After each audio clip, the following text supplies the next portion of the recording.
October 27th, regular council meeting to order at 7:35. First order of business is the adoption of the agenda. Council or administration, do you have any changes that you wish to make? No, there isn't, Your Worship. Councilors, do you have any changes that you wish to add? Not seeing any, could I get a motion to accept? Councilor Olford? I'll move to accept the agenda as presented. Debate on the motion? All in favor? And that is carried unanimously. One question. Actually, moving back, I believe that 8.3 should be moved into 6.4 because there's a request for a decision on that. Your Worship. Normally we've just had the that item that appears quarterly, just accepted as information. Administration did put a recommendation in there, but it's not me. If So you want to move it to business, we would have no motion. But we don't need to go through for a request for a decision on that. No, we don't. We can just accept it with the rest of the items. Thank you. We don't have any delegations this evening. We don't have a public hearing. We have no business arising from the minutes. And our first order of business is the CAO report. CO Thompson.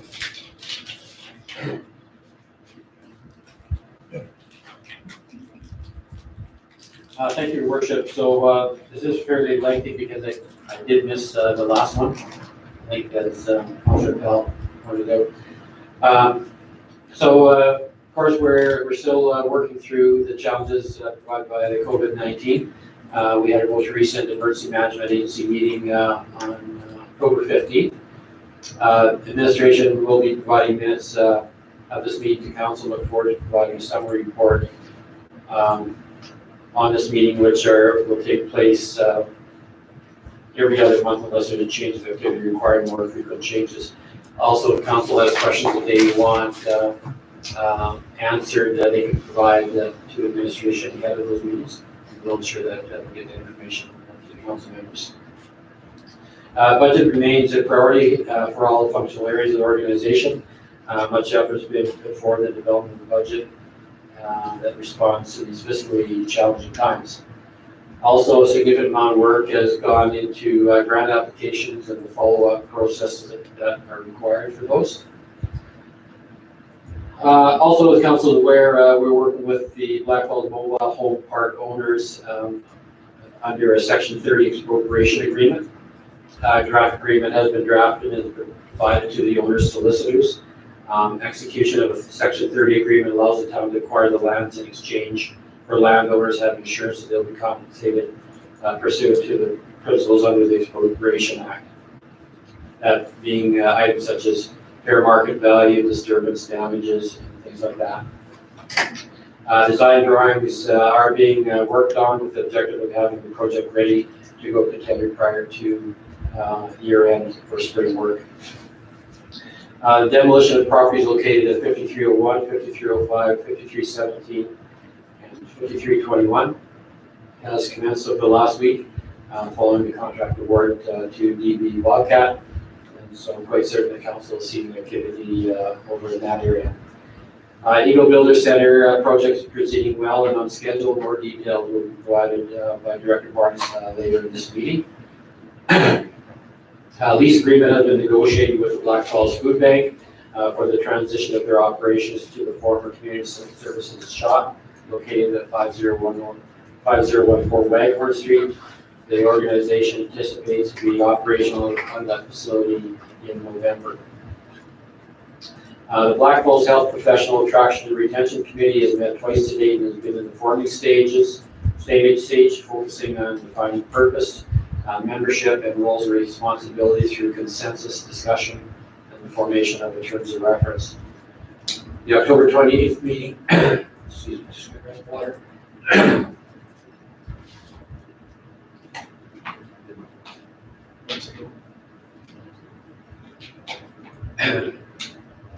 The October 28th meeting will be pivotal in that this work will then be accomplished and the focus will be to shift towards establishing desired partnerships, planning and partnering and attracting opportunities and identifying preferred supports and incentives. With staffing, I'm pleased to announce that Erin Lawrence has commenced her position as our HR officer effective last Monday. Also, Jordan Ward has assumed the position of the new peace officer. He started his position on October 12th, so we welcome both Erin and Jordan to our organization. Both Public Works and Parks and Facility divisions have transitioned to winter operational activities a bit earlier than expected when we received the recent cold and snow. Completion of the annual road repair program has been done, as well as this year we included some milling and paving, some patching and spray patching around town. We also had a successful completion of the annual sidewalk repair program. We've created interactive map features on our town's website, including garbage and recycling pickup info, land use, secondary suite info, and we'll continue to add functionality of these features. We're going to be going and review the strategic implementation of our asset management software program, including presentation by preferred software supplier. Snow removal survey results from town website shared with the standing committee. Updating of the snow and ice removal policy is underway for review at the November standing committee council. Both parks, facilities, and public works staff work together to assist the volunteer group in assembling the playground structure at Diamond Ridge Elementary campus. Our crews assisted were required to provide equipment to remove concrete that was found in some of the piling hole locations and prepare the site for the pouring of the concrete for the piles. The volunteer group has just about completed the playground installation and will be a great addition to that school in the surrounding area. The outdoor rink at Harvest Meadows is complete and will soon be put into operation. The only remaining work is some landscaping, which will be completed by our own forces in the spring. The new on-demand bolt service is in the second month of operations. Administration provides statistics on the first month of operation, which was provided free to the public at our recent standing committee and council meeting. Monthly statistics will be provided to council in November, but with current data that we have received, we are on track to meet or exceed September free ride month stats. The RV dump project wrapped up early last week. All that remains is some pavement markings and information signage. This facility will be open to the public in the spring and will be communicated well in advance to the public. All deficiencies of the phase 1 of the East Area Storm system has been completed.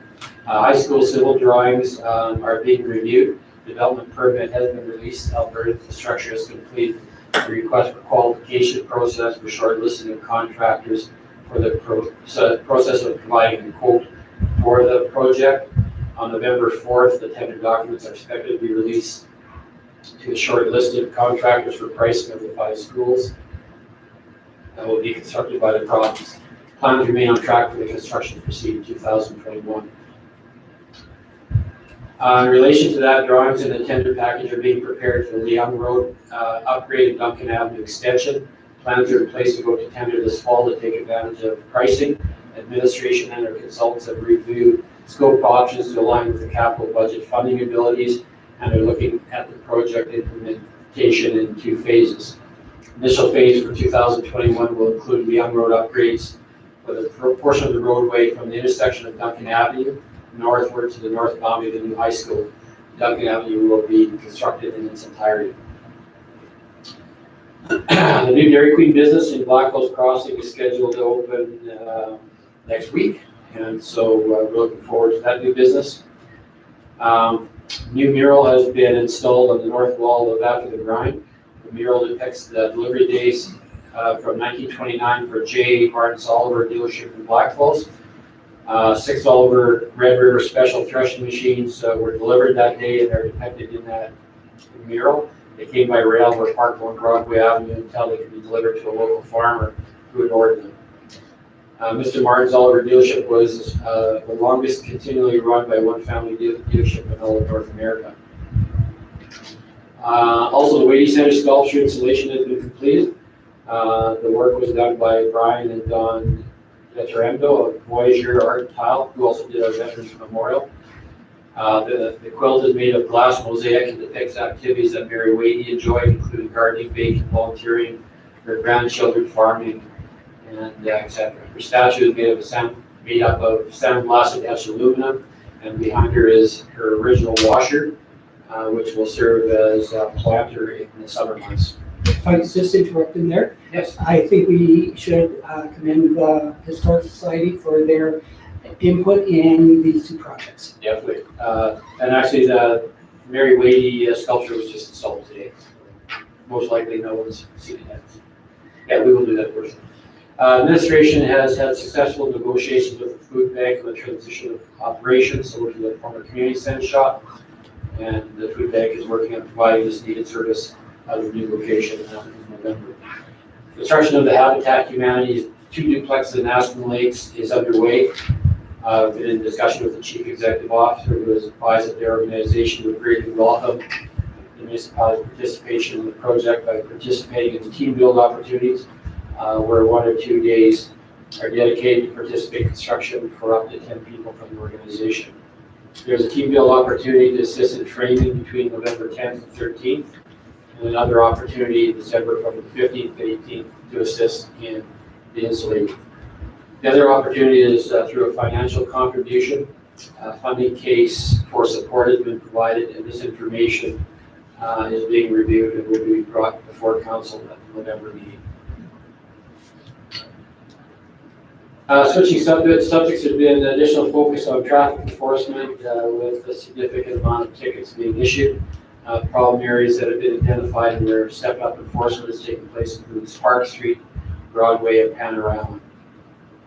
From the emergency management part of our operations, Manager Morrison and board have been active on a subcommittee reviewing the LREP ESS plan. A draft will be provided to the LREP committee later this month. It was provided to the LREP agency on the 14th of October and was very well received. Manager Morrison has also been working with other partners in LREP on 2 other subcommittees which are reviewing the entire plan as well as future training needs. Presentation to the LREP agency was provided on October 14th as well. FCSS, Tools for Schools, set 99 children up for success for the 2020-21 school year. Winter Coats for Kids provided vouchers for 150 children to get winter jackets this upcoming winter. Winter wear fundraisers in the works as an online virtual dessert auction is slated to run November 2nd to 26th.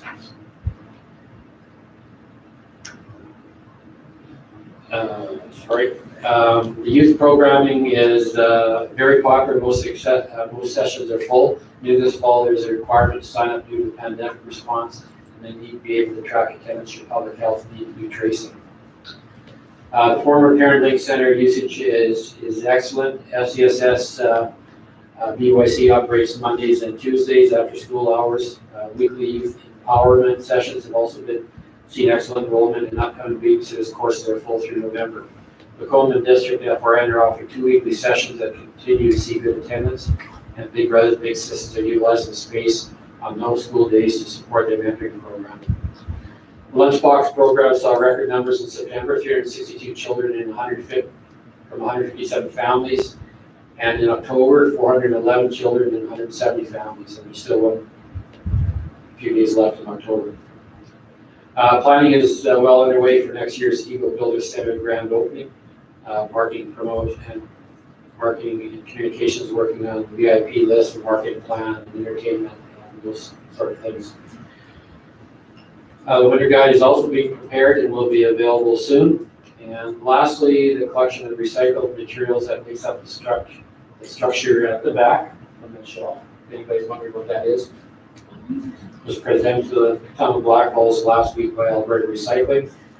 For our community's participation in electronic recycling, it's assisted Alberta in recycling 10 million pieces of electronics. Probably about 100 of them are in that little statue there. Councilor Pell? Thank you. What are the plans for the statue? I.e., will we be? Each council member gets to take it home for a month. You'll never get it back from my kids. We have no specific plans. Actually, the presentation was totally surprised. The person showed up here, wanted a picture. We got some photos we are going to put on our social media, but and we will figure out how to go forward. I was just wondering, because the last time we had a sculpture from Alberta Recycling, we put it up in Taffy Center, that big tree Oh, thing, so I wasn't sure what the plans were for. okay. Well, we'll definitely get back to you on that. And just in case anyone was asking, I don't have a mantle, so I won't be able, unfortunately. I'm wondering if it's not worthy of press release. Yeah, definitely something we can do because we've been a big part in the success. Your worship. Okay. Welcome, boys. I think if for pepper spraying yourself. Yeah. You might as well not sit down yet. Oh, But, council, do you have any further questions of CEO Thompson? Not seeing any. Could I get a motion to accept for information? Councilor Spa, I'll move to accept the CAO report as information. debate on the motion? All in favor? And that is carried unanimously. Moving on to the municipal sustainability plan. oh boy.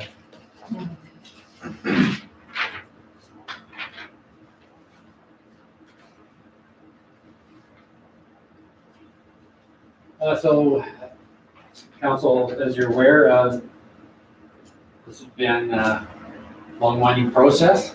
We've provided in my report a little bit of background on this municipal sustainability planning. Can I just scroll up? We provided a little bit of background as to where we are to date. It was initiated on October 4th and 5th last year through a workshop. The draft MSP was then further refined with a break in the process during the initial stages due to the current pandemic. Council would provide a draft of the MSP for review during the review workshop held on June 15th. At that time, input and comments received through the review process were provided to Intelligent Futures. They then participated in a presentation on the draft document following those changes being implemented on August 11th. Subsequent to that presentation and discussion, there was an additional MSP review workshop that was facilitated by administration a few weeks ago. And so the final edits to the document were performed by Intelligent Futures here a short time ago, and advanced the document before council tonight. So at that workshop, I provided council a bit of an overview of the changes that were incorporated. A lot of some typos were corrected, some changes in wording based on council's request. And also we identified the fact that over the course of the year that some of these identifiables have been achieved, for instance, the RV dump. So the administration took away that council wanted to leave those in there, provide an asterisk, and at the bottom have a footnote that indicated the changes that have occurred over the course of that year, and that's what we did. We did include a disclaimer under the front cover that talked about a bit of the delay because of the pandemic and other factors. And so administration deemed that the draft 2023 now be deemed complete and considered for formal adoption. It should be noted that due to the timeframe to develop the current MSP document, will be reviewed again in the fall of next year. The contract amount for the 3-year cycle for the sustainability plan for consulting is $34,000, with the majority of cost expense in 2019, and just a small amount that is expensed to bring forward the total cost for the project. The municipal sustainability plan is an important document, and as such, it is a plan. I apologize for any confusion with the secondary document that was attached to the MSP. and that's where the green sheet started. Just grab the notes here. That document is just meant to, that's just administration as an internal tool to monitor the implementation and collect and store data. And so it's just, it was just provided by the consultant to assist administration and council in monitoring the success of meeting our objectives. That being said, administration is recommending that the draft MSP is provided be formally adopted. Council, are there any comments? Councilor Hoover. Hold on, my speaker. Just a quick question, because of the time it took for this was intended every 3 years. Is that process now delayed? Are we looking at a different date as to when this will be revisited? Yeah, so we will review on an annual basis. We've done that internally. And then in the fall of 2022, fall 2023, sorry, 23, we will be looking at another 3-year cycle.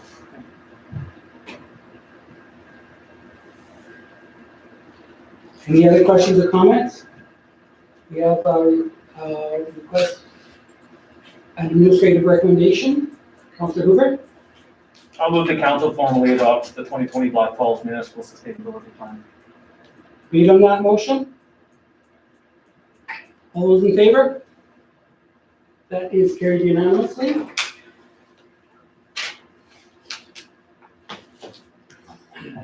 And moving forward to the third quarter variance, we invite Director Bresser. Thank you, Your Worship and Council. So before you, you have the third quarter variance, which is up to the September 30th, 2020. Divisional statement of variance analysis is done in Appendix B, displaying the revenues and expenditures for each department and gives a brief explanation of significant variances. Capital projects are reported to year-to-date activities for the period of September 30th, 2020 as well. They're in Appendix C. Overall, the operation revenues are just in line at 75.43%, which is around 15.7 million. We're quite on budget on the revenue side of things. A couple of things on the revenue. We just pointed out that fine revenue was also a little bit lower. I don't think enforcement's been as busy as they once were. Planning development year-to-date figures are up, mainly because of the twin arena, the building permit there, and environmental services revenue is a little bit below budget at the moment. On the expense side of things, we are at 72.2%, which is 13.7 million. Overall, we have a surplus, but once again, I'm going to reinstate the surplus will get transferred to the general capital. We do that at year end, so we are on the books have a surplus, but our franchise fees do get transferred at year end.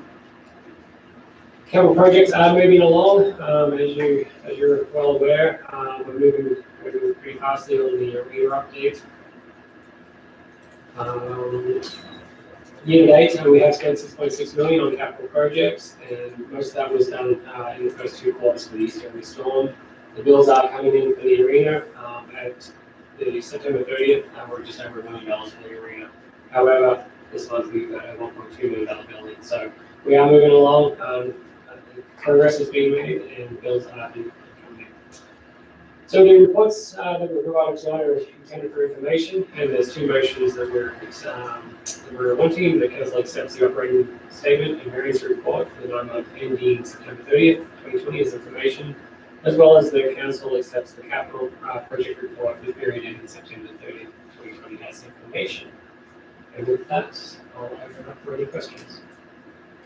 Council? So I have one. I appreciate that several items, including taxes, are being reported on an accrual basis. Is there any indication based on past payments? Other communities have had difficulties with taxes due to increased default on taxes or other circumstances. Are we looking at any types of difficulties within our community of any significance? I don't feel that there's any significant I did have the numbers, we did look at that the other day, and kind of comparing what other communities are bringing in, what amount has to be grown before the end of December. Oh, you put me on the spot there, but it wasn't anything cause concern. I think we'll still bring in the year. Generally, we get judged on the percentage of taxes that we bring in the year that they'll levy, and we will be in that 90 to 95% range, and that's acceptable for the small cities.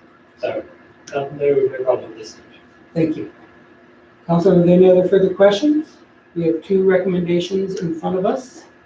Deputy Mayor? I'll move that council accept the operating statement and variance report for the 9-month period ending September 30th, 2020 as information. Read on the motion. All in favor? And that is carried unanimously. I saw Councilor Powell.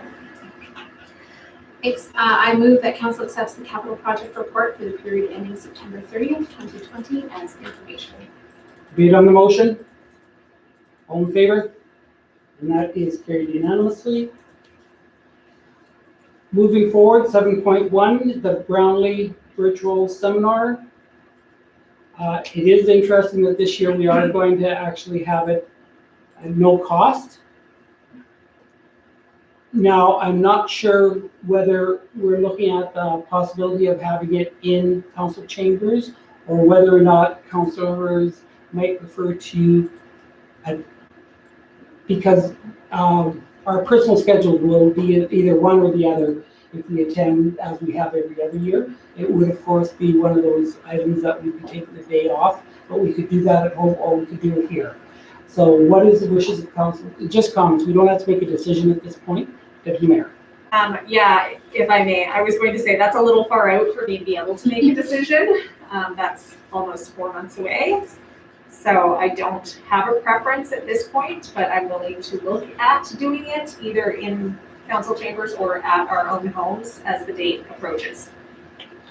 So we'll bring this back at a later date. We wanted to give everybody a chance to put it in their calendars and to work around it for the future. So right now, I think all we're asking for is to accept this for information. So moved. Deputy Mayor. Debate on the motion. All in favor? And that is carried unanimously. Moving along to information. 8.1, we have the Director Barnes. I'm a good actor. I can see. Director Barnes report. Thank you, Worship. Can you cue that? Of course, the October update of the Eagle Builder Center, it's gone well. I mean, from last September when I talked to you to now, you see there the foundation in the drawings here. Pointer? Yeah. There you go. Thank you. So this here, of course, is all the foundations. This is just about complete now with, this would be a seating bowl and then offices that are going here in this going west and east. And then, of course, this is also done too. Library, it's not done, but I mean, it's all having it's framed in from the precast of the library. When you drive by, you see that. It's pretty amazing. And then here's our dressing rooms that are going along here. 3 out of the 5 dressing rooms are not completed. So that's good news. As along here is all the brown lines for the high school. It's all done. It's underneath. And all the rough and plumbing is done as well.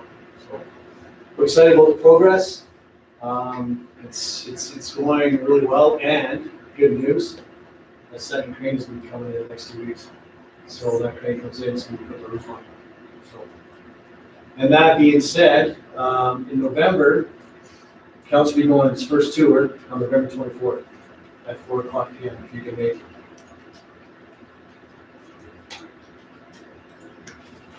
That's it. What's that? Sorry. No, just go with just go to some of the, because they did this over probably a 2-week time, right? So you see where the dressing rooms are going in here, and then that area there. Next one. Next one.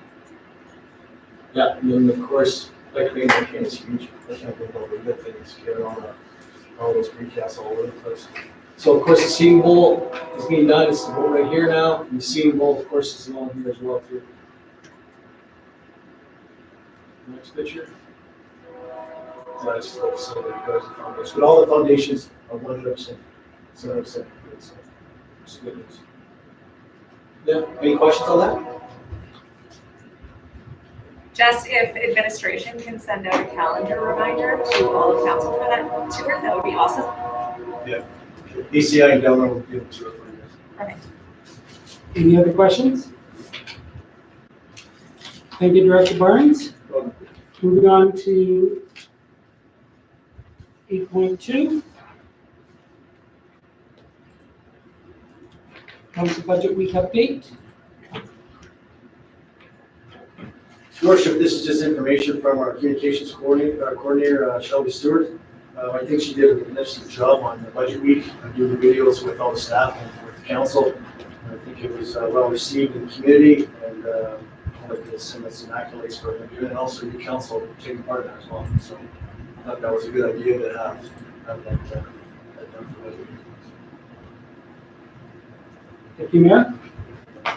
So while I agree, the videos were fantastic, I do have a comment. The videos were extremely hard to find on Facebook, as they were shared into an event instead of onto the actual Facebook page. And without being invited to the event, most people had no idea that those videos even existed without someone on council telling them that they were there, or sharing them directly to their own Facebook pages, which was also difficult because it was in an event. So the next time that we have something like that, if we could just share it to the Facebook page instead of creating an event, that would help tremendously. No, I'll pass it on. Awesome. Councilor Bell. Thank you.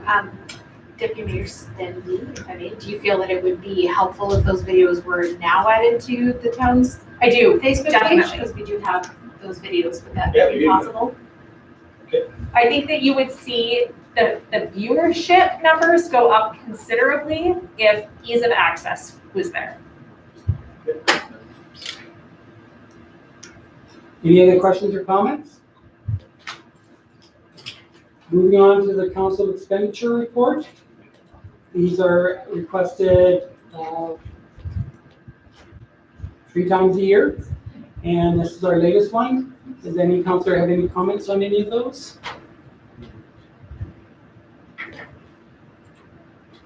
Not seeing any. Alberta Health Services memo, influenza. Reminder to all of our community that they should be booking and trying to have their influenza immunization. And this is from the Alberta Health Services. 8.5 FCSS board meeting minutes from September 10th.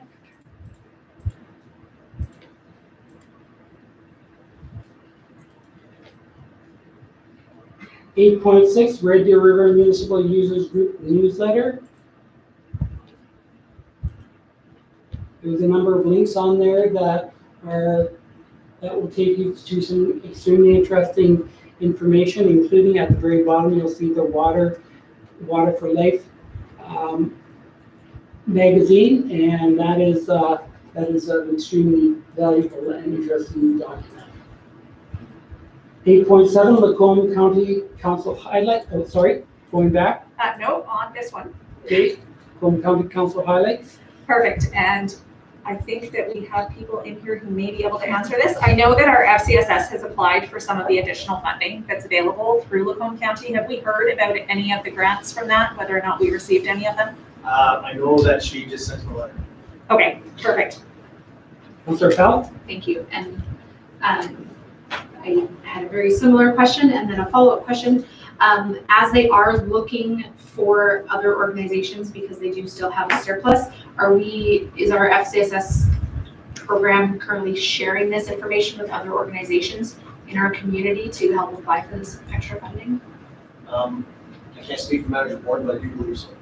Okay, I was just thinking if Deputy got Mayor? $15,000, we should be sharing that. Just to answer that, if you look above Blackfalds in school programming, they do share that with other organizations, particularly our schools, because that's who FCSS tends to assist the most. So they are doing the best they can. I know Sue's amazing. She's on it. I just want to show up there. Any other comments regarding this update? Moving along, City of Macomb Council highlights.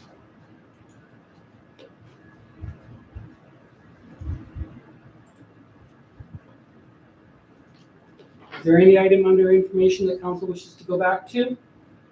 If not, could I get a motion to accept for information?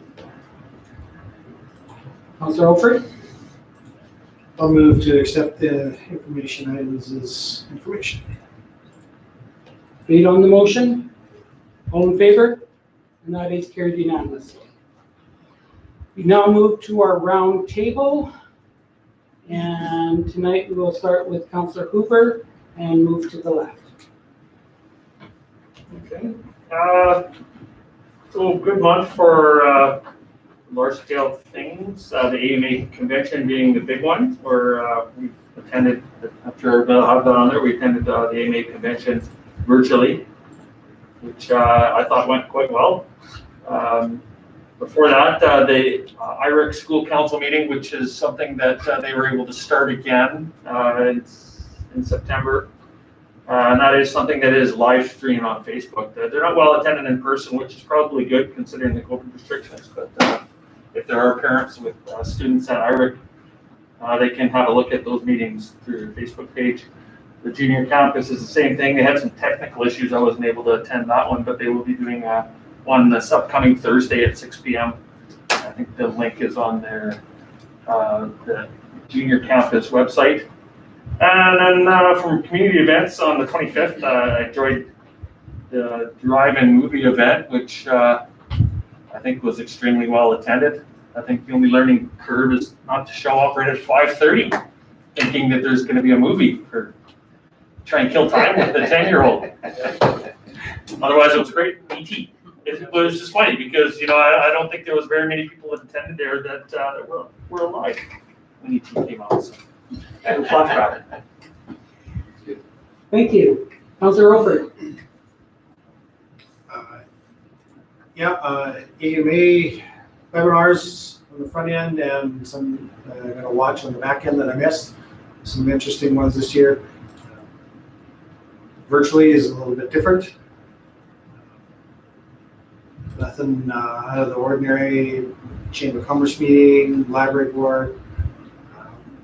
We're tossing about in the library, possible expansion of hours and services, trying to get back to where we were, so that's been a struggle.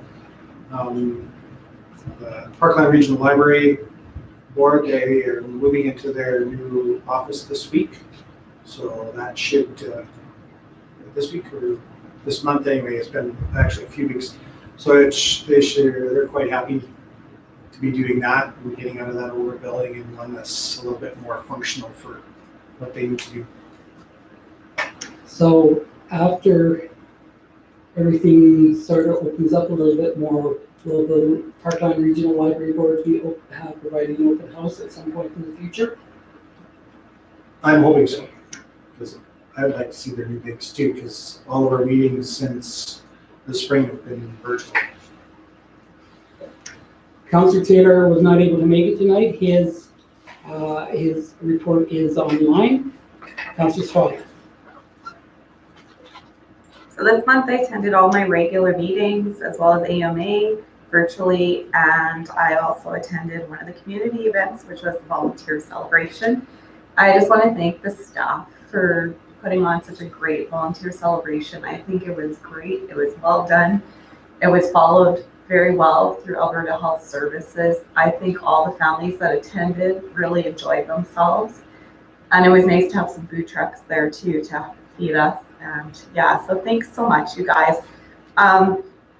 St. Gregory the Great, I attended their school council meeting. I've seen today that they have a new superintendent for the Red Deer Catholic Regional Schools. She was acting as superintendent and now she's officially the superintendent, and it's Kathleen Finnegan.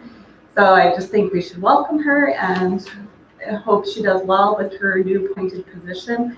I'm sure she will. She's been doing well since COVID hit. So I'm hoping that it'll continue. So thanks, Kathleen, and that's pretty much it. Thank you.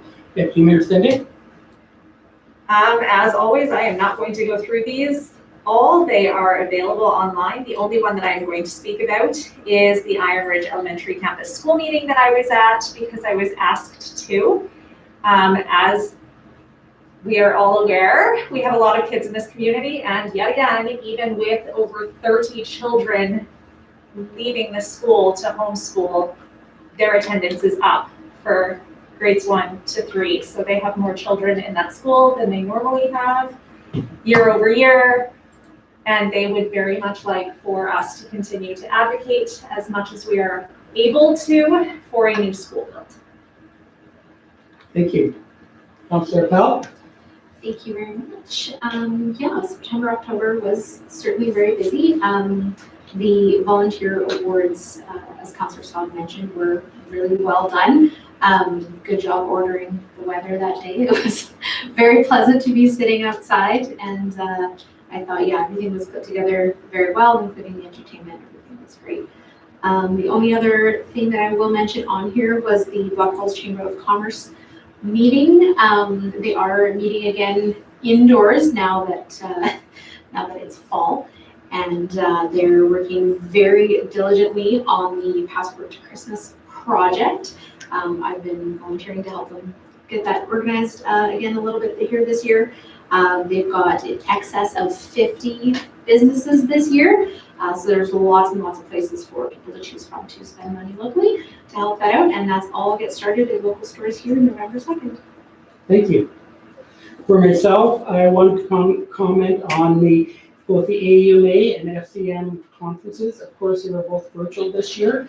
AUMA conferences included a number of education sessions that counselors did attend, and there was a lot of very good information that was provided during a 2-week period. We then went into our actual AUMA conference, and I appreciated council attendance at that conference within our council chambers, and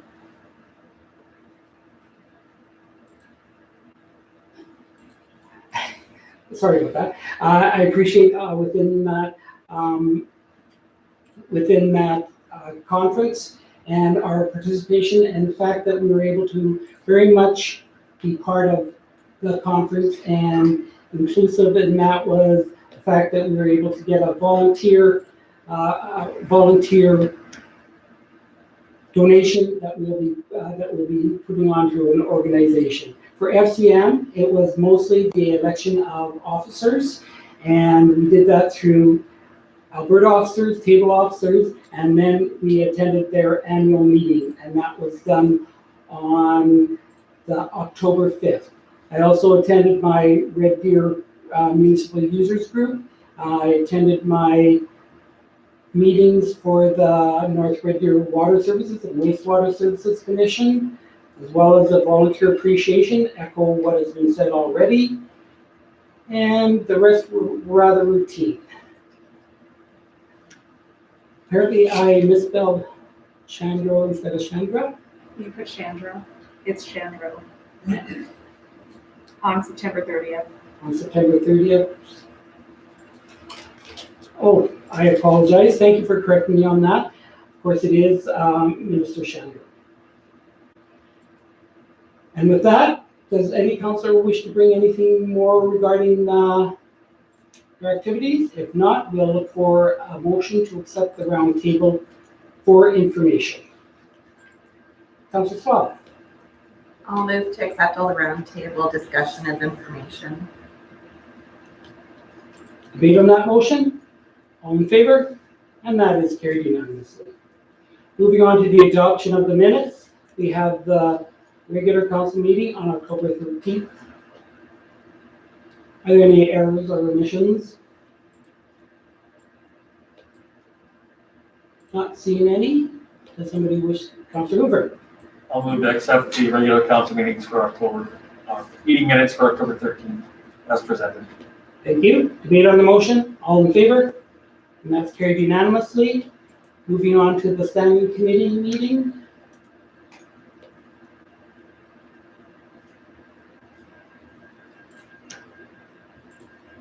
Councillor Pell, Thank you. I'm prepared to move to accept the study committee meeting minutes as presented. thank you. Debate on that motion? All in favor? And that is carried unanimously.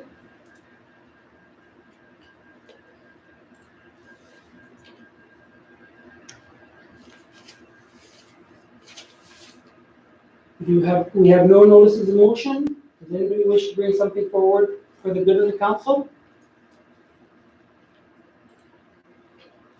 We have no confidential items this evening. I will adjourn the meeting at 8:21.